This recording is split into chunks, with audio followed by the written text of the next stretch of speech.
Hello students, welcome to my channel Study Hub, and in this channel I prepare you for CSIR NET exam. This is the unit 1 structure of atom, molecule and chemical bond, and today's topic is solution, ppm, ppb and mole concept. So let's start. Solution कैसे बनती है? Solute plus solvent से बनता है solution. ठीक है, तो solution जो होते हैं वो जो हम भी जब भी प्रिपेयर करते हैं तो वो होता है परसेंटेज सॉल्यूशन। तो वो जो सॉल्यूशन है वो या तो वेट बाय वेट हम फॉर्मेशन कर सकते हैं, या वेट बाय वॉल्यूम, या फिर वॉल्यूम बाय वॉल्यूम।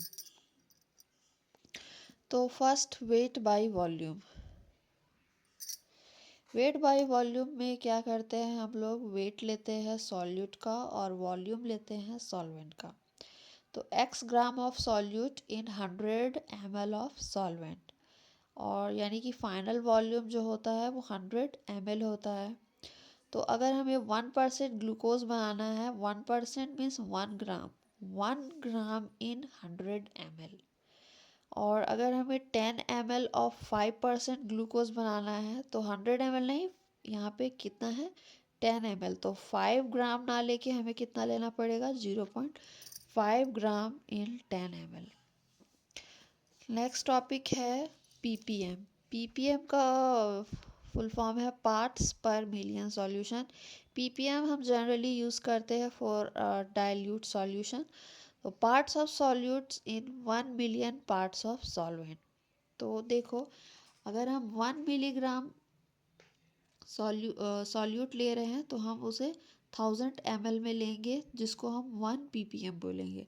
अगर 5 मिलीग्राम ले रहे हैं 1000 ml में तो हम उसको 5 ppm बोलेंगे। और अगर 50 मिलीग्राम ले रहे हैं 1000 ml में तो वो 50 ppm होगा, यानी कि 1 milligram is equal to 1 ppm। तो इसी तरीके से बहुत सारा क्वेश्चन है वो सॉल्व होगा। तो 25 ppm ले रहे हैं अगर हम लैक्टोज का, ठीक है, यानी कि 25 ग्राम होगा, 25 ग्राम इन 1000 ml। तो उसी तरीके से अगर हमें बनाना है 100 ml ऑफ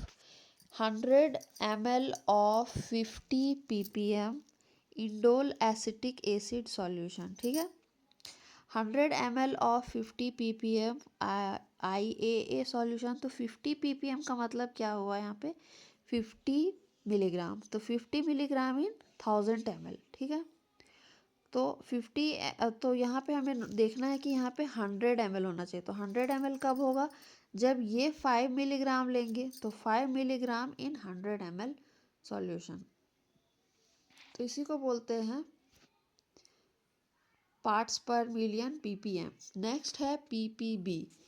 और अगर हमें सॉल्यूशन को और भी डाइल्यूट बनाना है तो हम ppb सॉल्यूशन को यूज़ करते हैं, जिसमें हम लोग x जो है वो सॉल्यूट है वो न्यू ग्राम लेते हैं इन 1000 ml। तो उसको बोलते हैं X P P B. 1 mole is equal to 6.022 into 10⁻23 होता है। तो हम मोल कॉन्सेप्ट पे आते हैं। 1 मोल का मतलब होता है 6.022 into 10⁻23 which is equals to Avogadro's number. तो अगर हम 1 मोल को हम एक क्लास की तरह कंसिडर करेंगे, यानी कि जो क्लास है वो 1 मोल है, और एक क्लास में कितने स्टूडेंट हैं? 6 इंटू 10⁻23 स्टूडेंट्स हैं। ठीक है, इतने स्टूडेंट्स हैं यहाँ पे। तो यानी कि 6 into 10⁻23 student is equal to 1 mole. लेकिन अगर कोई पूछे कि एक स्टूडेंट में कितना मोल होगा, तो हम लोग क्या करेंगे? डिवाइड करेंगे। तो 1/6 इंटू 10⁻23, जिसको सॉल्व करने के बाद आएगा।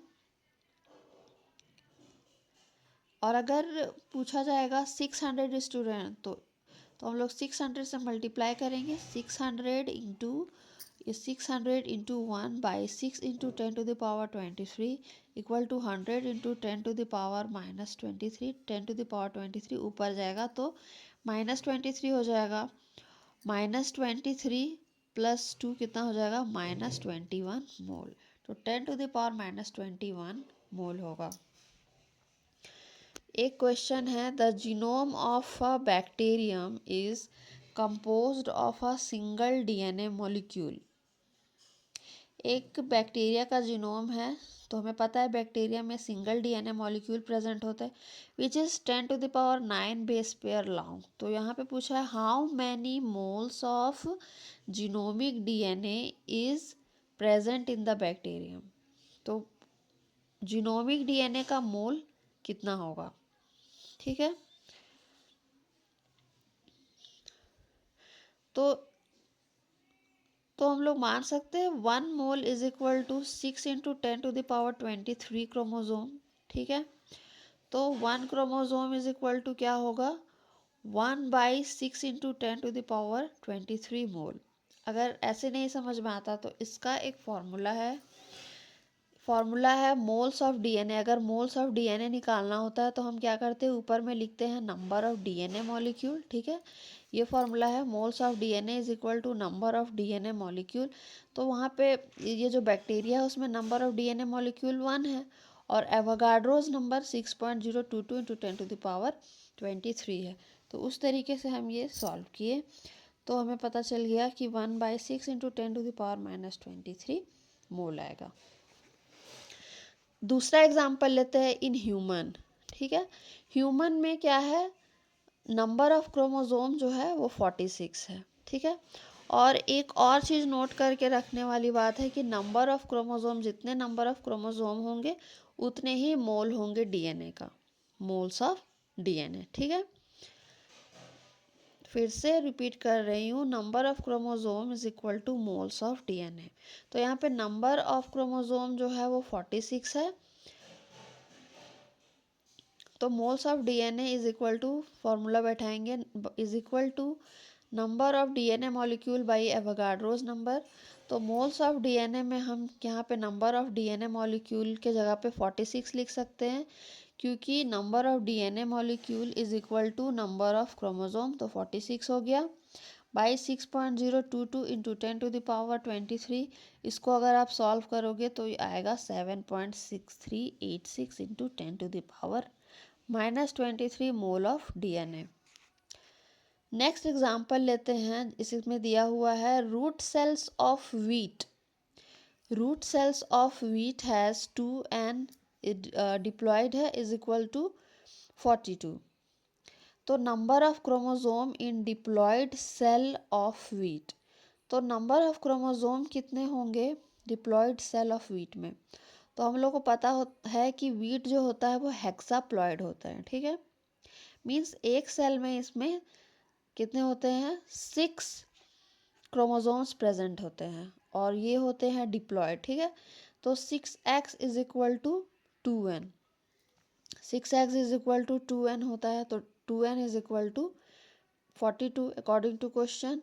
तो 2n is equal to 42 is equal to 6x। तो 6x इज इक्वल टू 42 और x की वैल्यू हमें निकल जाएगी 7। तो number of chromosome in wheat is equal to 7 आ गया। तो since a wheat cell with 7 chromosome has 1 DNA molecule per chromosome, तो जो व्हीट सेल है उसमें 7 क्रोमोजोम है, ठीक है, यानी कि मोल्स ऑफ डीएनए भी 7 होगा। तो अगर हम लोग क्या करेंगे, इसको सॉल्व करेंगे तो हमारा निकल जाएगा, तो मोल्स ऑफ डीएनए हमारा 7 निकल चुका है। I hope you like my video, और नेक्स्ट वीडियो में मैं डिस्कस करूँगी what is pH and buffer system. So next video का बने रहने के लिए like, share and subscribe my channel.